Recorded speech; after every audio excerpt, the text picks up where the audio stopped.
They reckon, and I said I'm going to bed. He went, no, really? I said, no, I'm going to bed, Carl. There's no point now because it's just like you're talking gobbledygook. You know what I mean? I might as well talk to a pot plant. Yeah. He said, in the future, they reckon. I don't know who they are. Sure. I don't know people who post things on the internet that he reads. I think the Telegraph. Anyway, complete the sentence. They reckon that in the future you'll be able to wake up. I love it. There's always a little scenario, an embellishment, like this little. Oh, hello, darling. Here's your yogurt. Hello. You'll be able to wake up and eat a yogurt you can have a chat with. All right, well, thanks for that, Rick. I'm looking at you. I'm going to throw that over to Karl. Right, it's when I was away on holiday, right? I don't normally buy the Telegraph because it's too big and that, isn't it? So, but they were giving it away for free on the plane, so I thought, ding dong, might as well have it. Mm-hmm. And I saw a couple of things in it. I thought that'd be interesting. I saw this thing about the future, and it was talking about evolution and what have you, right? Which I always find weird.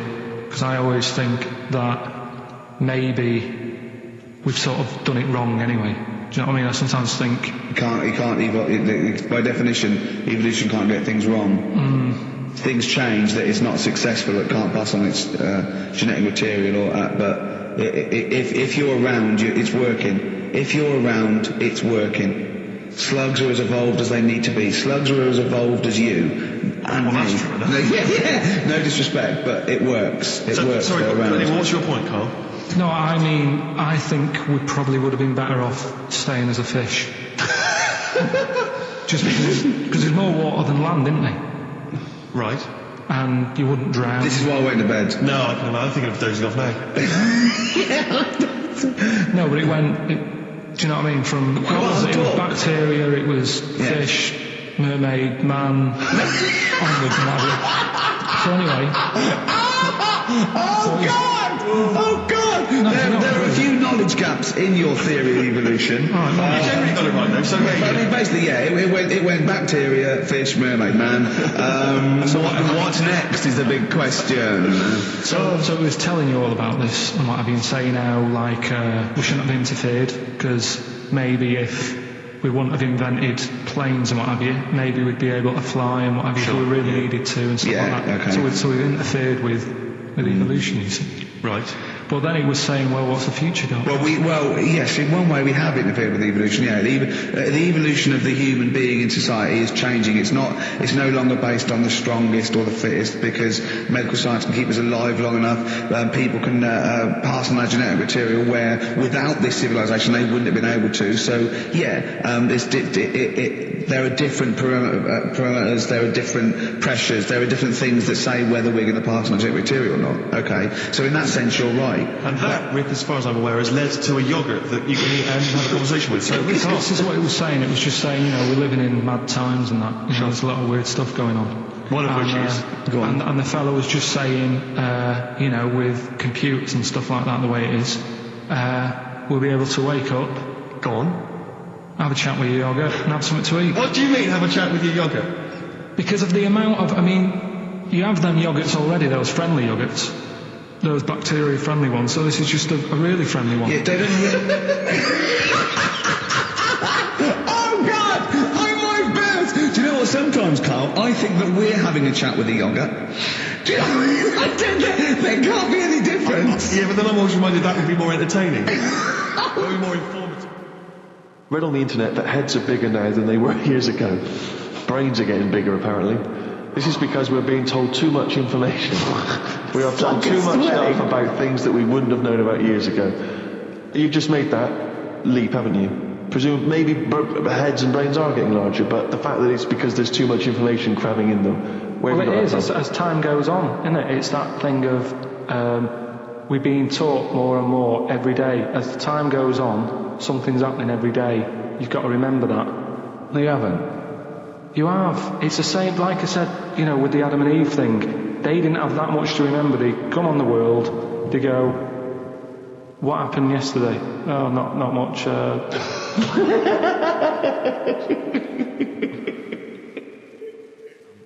The headline is this: female kidney turns lumberjack onto housework. Right. Now, a Croatian lumberjack apparently has claimed that he started enjoying housework and knitting after he was given a female kidney. He claims he's going to sue his local health authority because he says he's become a laughingstock. He used to enjoy heavy drinking sessions and things. The kidney transplant saved his life, but they never warned me about the side effects. I've developed a strange passion for female jobs, like ironing, sewing, washing dishes, sorting clothes in wardrobes, and even knitting. Well, if he likes it, what's the problem? It's nonsense. It's nonsense. Hold on, though. What makes me laugh is he's become a laughing stock. So what do you do when you become a laughing stock? Tell the newspapers. Well, yeah. Tell the newspapers about it, because then that'd keep it completely under wraps. But it's the sort of medical nonsense that Karl would normally come out with. Absolutely. That you know, you take on the personality of the person who gave you their blood. Exactly. It's like those old horror stories, you know, you get given a murderer's hand, yeah, and you go around killing. But there can be certain medical things that would change the way you think and would change you as a person. Say like how they can do face transplants now. Yeah. Right?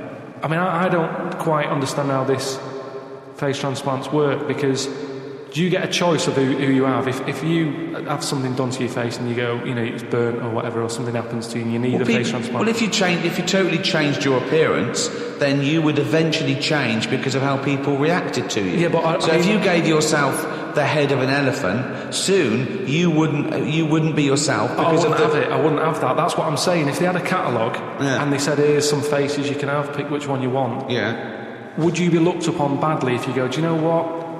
I don't really like the look of any of them. Can I just wait for a better face? Or at this moment in time, have you just got to take what's on offer? Karl, there's no one looking through catalogues at faces they might be able to have. No, they do now because of the face transplant thing. But who are these people putting their face up for? They wait till someone... Yeah, I know, but at some point... Well, I tell you what, I would not have a face transplant if I haven't seen the face before I'm going to have it. You have to... I want to see what I'm having. Because I could end up with anything. You mentioned elephant's head. What, do you know what I mean? Whose head are they going to use? Is it the latest thing that's died? Oh, well, this got run over before. Yeah, I'll stick this on your head. Where is this come from? Where on his mind? Where his face is queuing up to be popped on a skull? Where do you think they have got time to put all these... Maybe this is why it won't catch on. I don't know. This is extraordinary. You've created in your own head the existence of this pamphlet, and now you're defending it, even though we don't know it even exists. And you're this skull on a hospital bed going, I'm not having that. I don't like the look of him. He looks a bit shifty. I don't like that. Oh. Can I ask this now? Let's say we passed away sadly in something terribly tragic. The nation's mourned. It's terrible. It's like one of the great national disasters. But you, at the same time, you survived the accident, okay, but your face is hideously disfigured. You can take either Ricky's face or mine to have. I'm surprised you're asking this though, Steve. I mean, it's just, it doesn't seem like any of them is like a great option. Oh, thanks. And this is what I'm saying about the catalogue. If those two were on offer, I might go, do you know what? Pop in again tomorrow. Bring in another booklet. Stroking a spider can cause its hair to fall out. What? Because he doesn't like it and he gets stressed out, or is it just that some people are rubbing too hard? No, I don't think it's they're rubbing too hard. I think it's something to do with... I mean, what sort of maniac is stroking a spider anyway? My mum did it once. Really? Yeah, not to a spider. Right. It was just a little bee. She'd been out, sunny day and that. Got the washing off the washing line. She was bringing it in. Little bee sat on the top of like the bed sheet or whatever it was. Yeah. And she's in the kitchen with it, and she goes, look at that little bee there. She started sort of stroking its head. And it loved it. How did it make it clear that he loved it? Well, he wasn't struggling. It was just sat there like, because it must have been like a bit dozy. They get a bit dozy, don't they, in the heat and that. And he just stayed there on the sheet, and she sort of stroked its head for a bit. And she had to put it out. It didn't go out. It didn't try and escape. It was like, you've had enough now. And that was that. She sent it out. She loved all that. She loved little flies and stuff. And we had Harry the housefly. What? Harry the housefly. What do you mean? It's just a fly that always seems to knock about in one corner of the room. Right, it's the same fly, was it? Yeah, it was the same fly. How do you know it was the same fly? So whenever she saw a fly, she went, oh no, it's back. Well, we weren't letting him in. It's just that he stayed in. Karl, what makes you think it was a pet housefly as opposed to a different fly every day? Because it was always in the same place, in the corner. But it could have been that something about that particular place that attracted flies rather than it was the same fly. Well, I'm never worried about it. He wasn't harming us. It just always hung about. But how do you know it was the same fly? How do you recognise it? We weren't worried about it. It doesn't matter, does it? If like we're thinking another fly's getting a bit of free rent or something, just let it stay. I don't understand what. But why no? Well, no, right, okay. You're in a house, right? There's flies, okay. Not flies, fly. Why do you think it was the same fly for all those years? Just because we haven't got loads of other flies. At no point was there a crossover period where there's two and it's like, hang on a minute, he's trying it on here. That's what I mean. It was always just one on its own. We just thought, leave it, it's alright. I don't know why are you suspicious? Why you always think someone's out to do you? No, I don't know why you assumed when you see a fly every now and again that it's exactly the same fly. It just was. It's Harry. The one in our house was the same one. How do you know? Oh, alright, I don't, but at no point did I feel suspicious. Speaking of flies though and that, they've got one, right? I was out with Ricky and he was reading the paper. There was a story there about a fly that its eyesight was bad or something, and they'd made it a pair of glasses and it had a picture of a housefly wearing... Okay, this is incredible, Steve. Can I take over? Hang on, let me just need to finish a couple of questions for that. So there's a small fly and they've made it a pair of glasses. Yeah. So that it can see better. Yeah. And your concern is what? Well, again, it's just that thing of we're looking after everything now. Sorry, I've got to come in here, Steve. All right. I showed you the story. You saw it. It was a picture of a housefly with a pair of glasses on. Yeah. Right. It was about a one-sentence thing. It was about how far technology's come, and a group of scientists using microscopy, right, and laser tools had, as an exhibition, shown that they could make a pair of glasses small enough to fit on a hat. They put it on there and they'd taken a picture of it and it's on display. At no point was it actually, because the fly had bad eyesight, the fly was presumably dead, it was purely an art installation or a show of technology. I thought you were going to say, Rick, that you'd drawn the glasses on there. Yeah. And they believed it like, there's a bearded lady in this paper. No.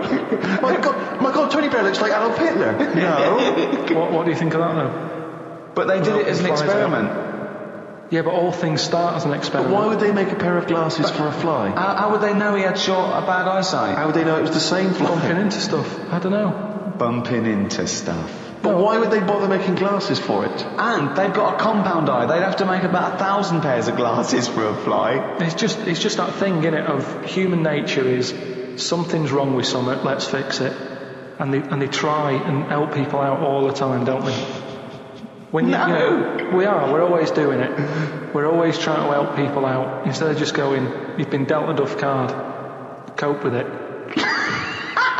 They're always fiddle about. It's like that bit about what was it? This is technology going mad and that. They're doing operations on people, right? And instead of injecting you with stuff that knocks you out, they're going to hypnotise you, and they operate on you when you're hypnotised, but you're still awake, so you sat there awake, you're aware of what's going on around you, but you can't feel anything because someone's hypnotised you. Why are we messing about with that when there's nothing wrong with the injection? Well, there are. I mean, it's not healthy to constantly give someone... Very dangerous. Yeah, but you just said it yourself there, constantly. If you keep coming in having stuffed up, someone, don't be doing multiple operations. Well, sometimes you need to. Why? Because of whatever the complaint may be. Yeah, but no, not multiple. Give them 1 or 2 max. After 2, it's like, enough's enough. We've operated on you, we fixed that. We're not fixing anymore because it's just there's going to be something else wrong with you because you're getting old. Like the world, get on with it. That's what I'm saying. Stop sort of ploughing stuff into it. Like I've said before about a car. You know, the gearbox has gone. All right, we'll replace it. Oh, exhaust. Well, all right, we'll put an exhaust on it. Oh, the oil filter. Forget it.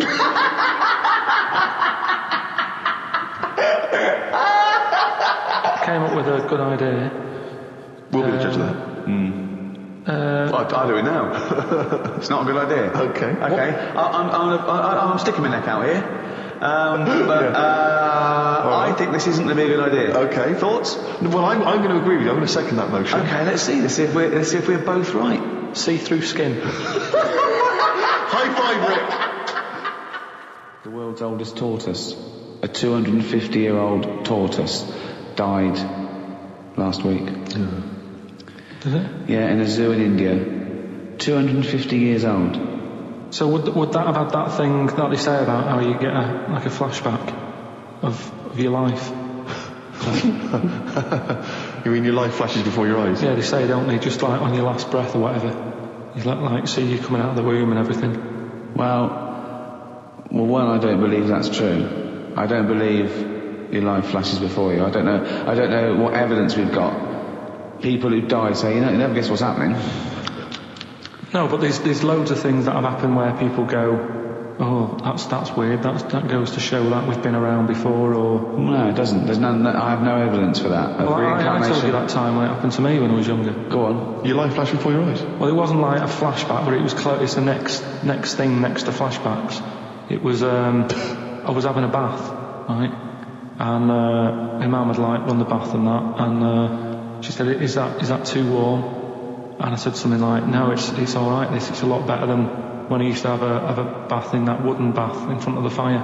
Okay. And she was like, what? And I said, it happened years ago. She was a bit like, oh. And I can't remember that now, but she talks about it, and that just goes to show that, because I was at an age when I wouldn't have known about wooden baths years ago in front of fires. No, but you talk rubbish now. So all you were doing, you were talking rubbish from an early age. Where's the problem? No, but you can only talk rubbish if you're aware of knowledge. Well, I didn't know about wooden baths, so why would I have invented But Karl, that? we've only got your mother's word on this, and she thought you might one day be a doctor. Yeah. So she put a rock with a feather on it to keep a parrot company. Lest we forget. Yeah, but I'm just saying. Well, it's all bollocks. So have you researched this? You've tried to find out when little Karl Mark I and his wooden bath, when he was... No, I don't want to go there, because that's when you start digging out all sorts of stuff. It's rubbish. No, it's not rubbish. Well, it is rubbish. What sort of stuff might There's no scientific evidence. No, just like I've said about family trees and that, don't be looking at them, because you're only going to find stuff you don't really want to know about. It's the same as that, innit? Leave it, let it be. Do you know what I mean? If your granddad was Einstein, you'd know about it because your family would be shouting about it. If he was a bad one, you'd go, oh, keep that quiet. So don't look at family trees, and it's the same, don't be looking back in your past lives. There's no God knows past what you've lives. been up to. Well... Karl and the wooden bath. Proof. Karl Pilkington live on air talking shit again. But this tortoise, so if that's... And also its flashbacks would just be, the same wall. I mean, it basically spent, I don't know how many years, in a cage. It was in the zoo, so it died of liver failure. Which is a problem if you're a tortoise, because with us they can cut you open and have a look at the liver. With that, it's going, forget it, we're not getting in there. It's like you when you didn't want the plumbers to knock through the tiles to check out the piping. It's around with the tortoise. If it's a liver, we're not going through that. It's not worth it. If it's your head or your feet, we'll have a look, mate. But we're not looking at internal organs with a giant tortoise. Why not? Because, what do you mean? Well, can't you drill into those things? It is only a shell. That is easier to replace than skin. Karl, I was joking. You can't do a liver operation on a tortoise. Why not? It's got all the same parts, hasn't it? All the same body parts and that. Well, I think that's the point. Well, not really, but yeah, it's... But better ones in a way, because they live longer. So they're doing something right, aren't they? If they can live 250 odd years, our art can't do that. Which is what I say about our tortoise has got it right in a way, that it's taking its time on everything. We're rushing about, getting stressed out. That's just, getting on with it. It's not rushing. It eats healthy, doesn't it? It eats lettuce and stuff. Yeah. So that's probably doing it right, but to be honest, it's too much. I wouldn't want to live 250 years.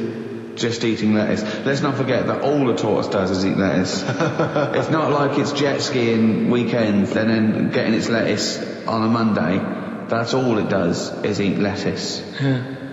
And that appeals to you, does it? No, I'm just saying that it must be doing something right, though. Of course it's doing something right. Because it's living 250 years. But all animals do something right, however long they live. Mayflies live a day, but they're doing something right. Well, they're not, are they? They haven't got a chance to learn how to do it right. And then they're dead. It's, that's from one extreme to another, isn't it? That just seems a bit mental to me, that, living a day. I wouldn't bother, so forget it. Could you be bothered? You don't, just as you get to know someone. Okay, another mayfly. Yeah, but I'm just saying, if we had that, if that's how we lived our lives, you wouldn't have a chance to make a mark or anything, would you? It's just... Would you try and pack a lot in that day? Disneyland, whatever? No, I'd prefer to make it miserable so I don't miss it, if you know what I mean. But I was thinking the other day about, your body and everything, because it is amazing, isn't it? How it works. Oh, yeah. Does the brain control you, or are you controlling the brain? I don't know if I'm in charge of mine. Nor do I. There's a surprise. Nor do I. No, do you know what I mean, though, by that? Does the brain control you, or do you control the brain? Don't you ever sort of think sometimes, say if you're making... But you are the brain. No, but I was making a shopping list, right? Going, right, need some rice, kidney beans, and I thought I had everything, and I sort of was rolling up the paper, and then something went, oh, an onion. Your brain did something that. went an onion, was it Suzanne? No, my brain sort of went, you forgot something.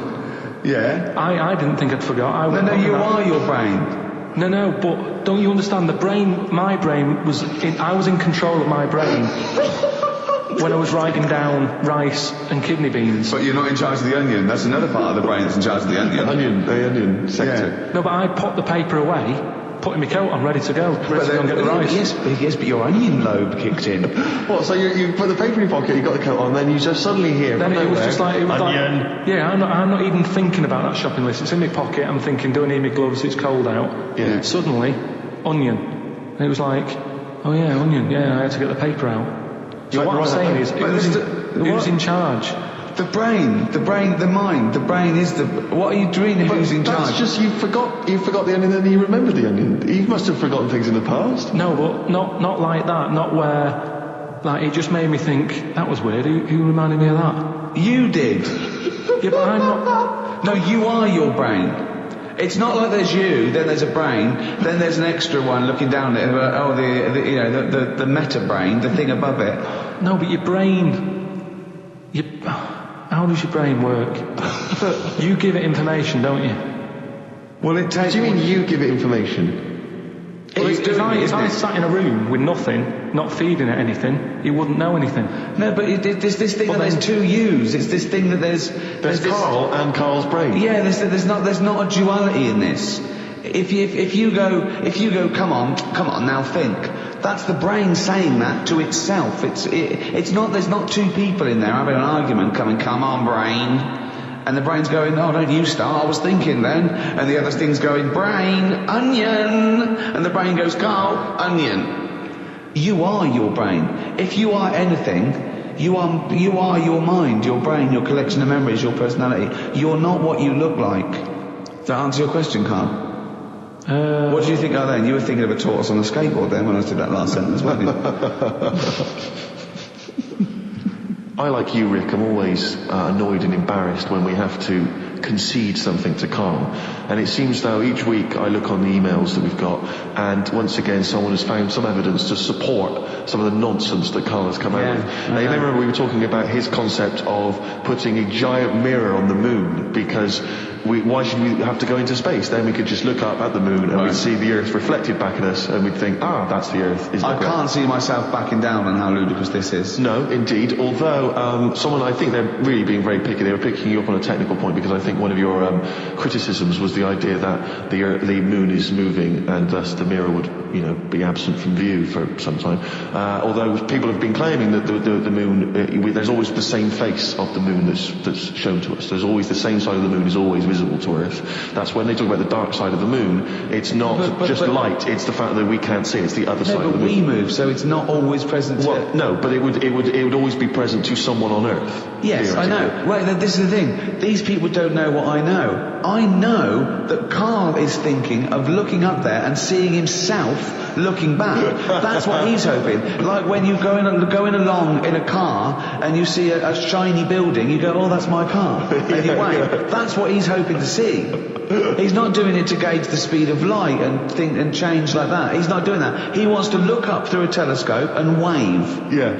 That's what they don't realise. I know what he's thinking. Do you want to respond, Carl? He's got... the problem with the moon is... Here's a statement. The problem with the moon is ... Yeah. The problem with the Earth is there's too much water. Yeah. No, the moon, it's been around